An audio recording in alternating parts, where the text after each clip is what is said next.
Imagine if a single day's bloodshed could determine whether your entire civilization would exist or vanish forever. The 16th of July 12 marked that date. On this scorching summer morning in southern Spain, over 200,000 armored warriors assembled on a valley floor that would soon run red with their blood. This wasn't just another medieval battle. This was the moment three rival Christian kingdoms, who had spent centuries slaughtering each other, finally united against an Islamic empire that had already devoured half of Europe. And here's what will shock you: the entire outcome hinged on breaking literal iron chains that bound an elite guard together in a formation no army had ever penetrated.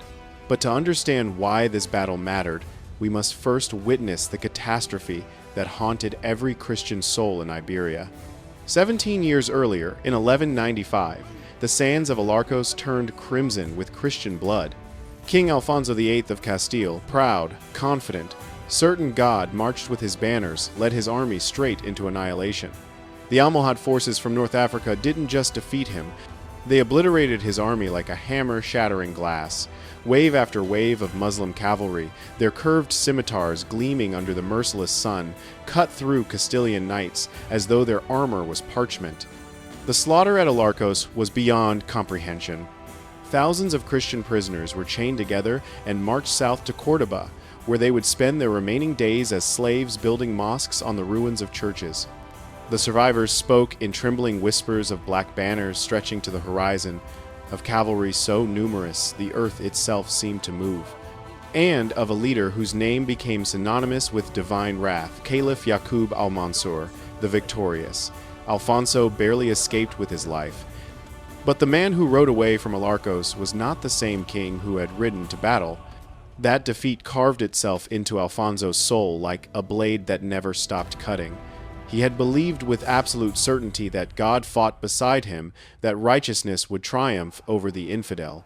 Yet God had turned his face away. Or so it seemed.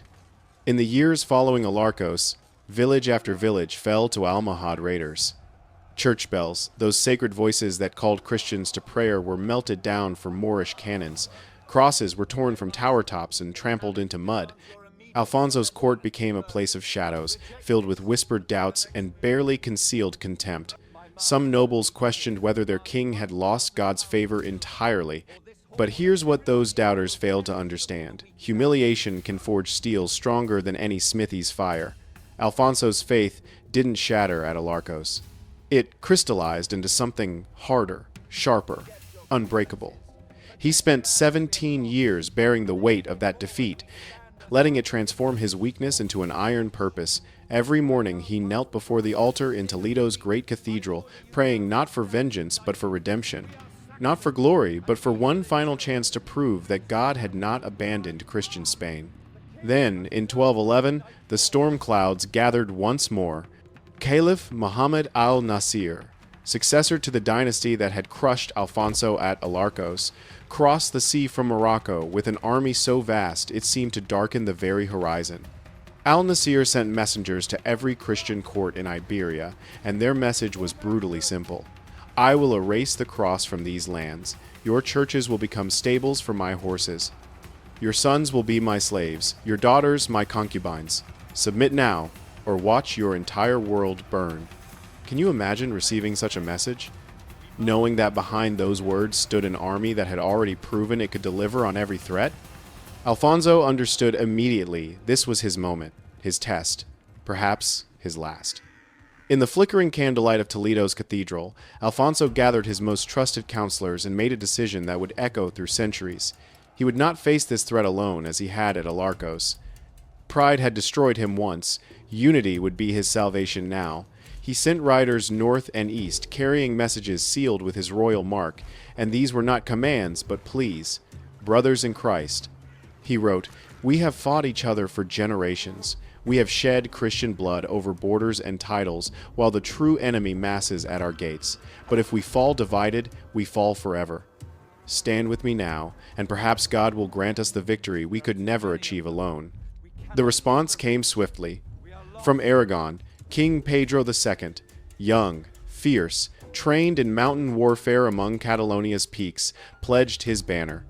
He and Alfonso had been rivals, even enemies in past years.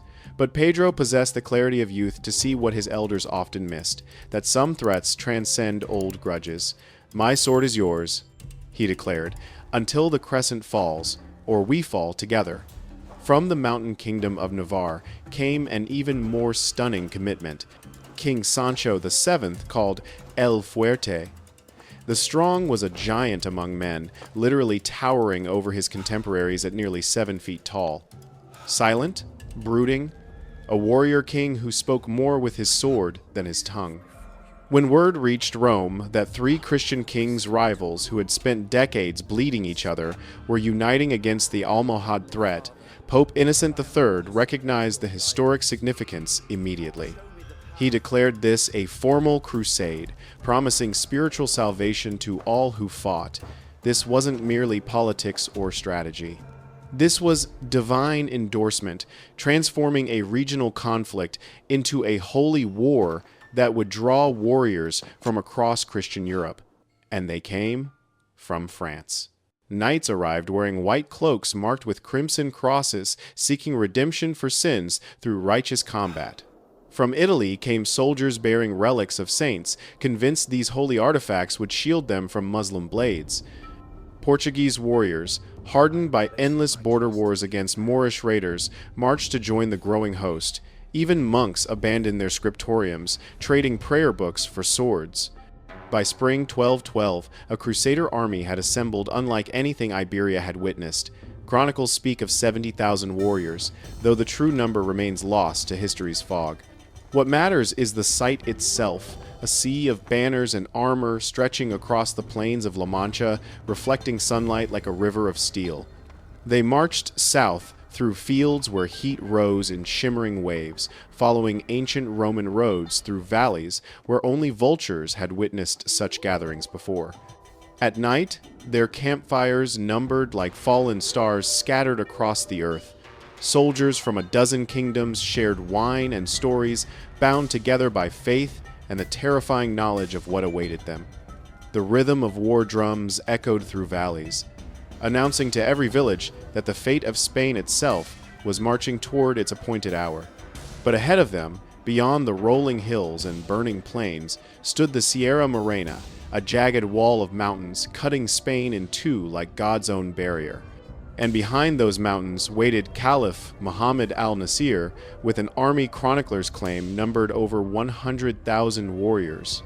The Almohad forces had sealed every mountain pass. Every valley was watched by scouts, every road guarded by cavalry units ready to slaughter any Christian force foolish enough to attempt passage. The Crusader army arrived at the base of the Sierra Morena to find their path forward blocked completely. The heat was merciless, beating down like hammer blows on steel. Food supplies dwindled rapidly, feeding 70,000 men in hostile territory stretched logistics to breaking point. Water sources were controlled by the enemy or fouled by corpses of animals driven into streams. The very air shimmered with dust and rising despair. Among the ranks, whispers of doubt began spreading like plague. Some soldiers muttered that this was Alarcos again, that Alfonso had led them into another trap. Others claimed God was testing their faith by presenting an impossible obstacle. Even the banners seemed to hang heavier, their colors fading under the relentless sun, as though the crusade itself was dying before battle was even joined. At night, campfires burned dim. Men prayed, argued in heated whispers, and stared at those impassable mountains with growing dread. Officers struggled to maintain discipline as desertions increased. French knights who had marched south with visions of glory began slipping away north under cover of darkness, unwilling to die trapped against a mountain wall. In the royal tent, King Alfonso VIII knelt alone on bare earth, still wearing his travel-stained armor. Sweat and dirt streaked his weathered face. His hands trembled not from fear, but from the crushing weight of responsibility. 70,000 souls depended on his leadership, and he had led them to what appeared to be certain destruction. "Lord," he whispered into the suffocating darkness, "if this is your test of faith, then show us the way forward, or let me fall here among my men. But do not let them die believing. You abandoned them as I once feared. You abandoned me at Alarcos." Outside, the night wind carried strange sounds across the camp. Some swore they heard distant bells tolling, though no church stood within miles. Others claimed to see lights moving in the mountains, where no roads existed. And then, as midnight approached, a figure emerged from the darkness beyond the sentry's watch. A shepherd, barefoot, cloaked in dust and rags, moving through the camp like a ghost materializing from legend itself. The sentries challenged him, spears leveled, but the man showed no fear. He claimed he had wandered these mountains since childhood, knew every hidden path and secret valley, and then he spoke words that would change history. In a dream, a light showed me a way through the cliffs, a passage unseen by the Almohad scouts. I was told to guide you. The Christian commanders were deeply skeptical. Was this a trap? An Almohad spy sent to lead them into ambush? But Alfonso looked into the shepherd's eyes and saw something he couldn't explain. No fear. No deception. Only certainty. We march at dawn, the king commanded. This man will guide us. And if any doubt, remember, God has sent us here for a purpose. Perhaps this is it. So, in the dead of night, the Crusader army began to move. Silent as spirits, they followed the shepherd into the mountains. Torches flickered along cliff faces like fireflies in darkness. The path was treacherous, barely wide enough for horses to pass single file, with sheer drops into black chasms on either side. Men stumbled, some fell screaming into the abyss below, but the army pressed forward. No one turned back, because they understood this was either divine providence or doom, and either way, their fate was sealed the moment they entered that hidden pass. As dawn broke on the 16th of July 1212, the Crusader army emerged on the far side of the Sierra Morena. Before them stretched the plain of Las Navas de Tolosa, and in the distance, like a mirage made terrifyingly real, the vast encampment of the Almohad Empire. Tens of thousands of green and gold banners rippled in the morning breeze. The sight silenced every Christian warrior. Some crossed themselves, others gripped their weapons until knuckles turned white.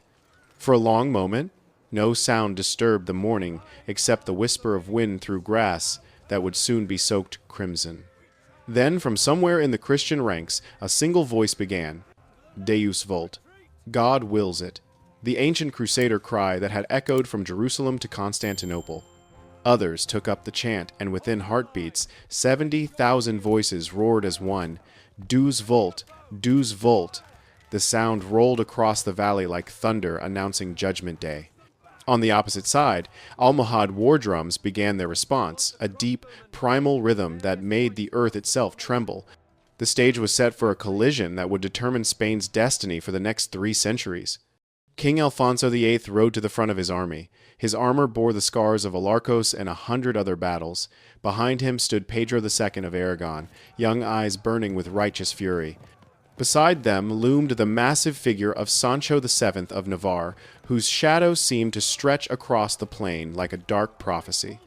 Alfonso raised his notched sword toward the heavens, and sunlight caught the blade, transforming it into a beam of fire. Today, his voice carried across the assembled thousands. We fight not for kings or crowns or borders or gold. We fight for the very soul of Spain, for our children, who should grow up Christian, for churches that should ring with bells, not the calls of muezzins. Stand with me now, and let God judge which faith he favors. Priests moved through the ranks, blessing soldiers who knelt in the dust to receive final absolution. Thousands of warriors crossed themselves and whispered prayers they'd learned as children, prayers that now might be their last words. The air grew heavy with anticipation, thick enough to taste the metallic tang of fear mixing with the dust and sweat of men about to test their mortality. Across the valley, in a pavilion of golden silk, Caliph Muhammad al-Nasir observed the Christian host with calculating eyes. He was younger than Alfonso, draped in white robes that seemed to glow in the morning sun. Around him stood his most elite warriors, the Black Guard, a legendary unit whose reputation alone had broken enemy morale in countless battles. These were African warriors, each man linked to his brothers by chains of iron at the waist. They could not flee even if they wished. They would stand or die as one unbreakable unit. When the first rays of direct sunlight pierced through the morning haze, al-Nasir raised one silk-gloved hand. The desert drums intensified deep, rapid, hypnotic. Then came the sound every Christian warrior had been dreading. the massive release of bowstrings. Thousands of arrows darkened the sky like a locust swarm, blotting out the sun. The arrows fell in a lethal rain, striking helmets with metallic pings, punching through shields, finding the gaps in armor that made men crumple and scream. Horses reared, throwing riders.